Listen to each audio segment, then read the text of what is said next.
क्या आपको पता है कि जो कॉमेट्स होते हैं ना, वो साल में एक बार कभी ना कहीं अर्थ में जरूर गिरते हैं। और वो गिरते समय आग का गोला इसलिए बनते हैं क्योंकि वो अर्थ के अंदर जब वो एंटर करते हैं ना, तो वहाँ बहुत ज़्यादा प्रेशर रहता है, जिसके कारण वो आग का गोला बन जाता है। और क्या आपको ये पता है कि वो गिरते समय उसके अंदर क्या प्रेजेंट होगा कॉमेट्स के अंदर? तो आप जाके हैरान होंगे कि कॉमेट के अंदर ड्राई आइस होता है और सैंड होता है। जी बिल्कुल, ड्राई आइस और सैंड होने के बावजूद भी उसमें आग लग जाती है। और थोड़ी सी मात्रा में कार्बन डाइऑक्साइड भी प्रेजेंट होता है कॉमेट्स के अंदर। क्या आपको पता है कि जो मार्स है ना, वहाँ पर एक पहाड़ी है। और वो जो पहाड़ है ना, माउंटेन है, वो जो माउंटेन है ना, वो माउंटेन 24 किलोमीटर बड़ा है, जो आप अपने स्क्रीन में देख पा रहे होंगे। अपने स्क्रीन में देख पा रहे होंगे ये वाला माउंटेन। और यहाँ पूरी डिटेल में सब कुछ लिखा है, आप पढ़ सकते हैं वीडियो को पॉज करके। तो आप देख सकेंगे कि ये पहाड़ी 24 किलोमीटर बड़ी है और ये माउंट एवरेस्ट से 3 टाइम बड़ी है। जी बिल्कुल, ये माउंट एवरेस्ट से 3 टाइम बड़ी है।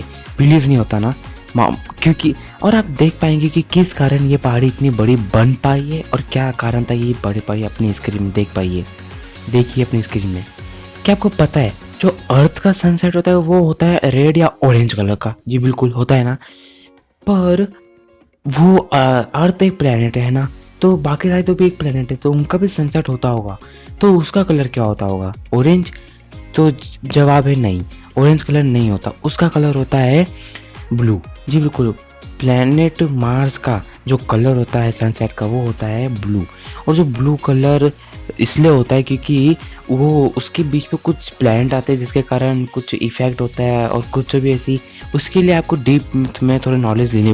और क्या आपको पता है कि सारे प्लैनेट का खुद का एक सनसेट होता है ना, और सारे प्लैनेट का खुद का एक कलर भी होता है।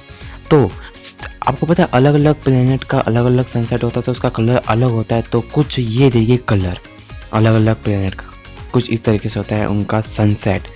हर एक प्लैनेट का खुद का एक सनसेट होता है और उसका भी खुद का एक अलग कलर होता है। क्या आपको पता है अगर आप प्लूटो क्या आपको पता है अगर आप प्लूटो का एक पूरा राउंड मार के आएंगे ना, तो आपको कितने साल लग जाएंगे?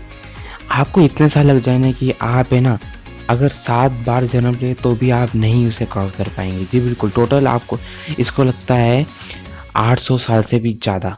जी बिल्कुल, 800 साल से भी ज़्यादा इसको समय लग जाता है प्लूटो का एक राउंड मारने में। इसलिए ना आज तक प्लूटो में ना, ऊपर से प्लूटो दूर भी है, जिसके कारण हम प्लूटो में हम आज तक पहुंच नहीं पाए। तो तो भी ये जाना मुश्किल है कि 800 साल ही लगते या फिर उससे ज़्यादा। लेकिन अभी तक तो यही पता चला है कि 800 साल से ज़्यादा ही लग जाएंगे आपको बस प्लूटो का राउंड घूमने में।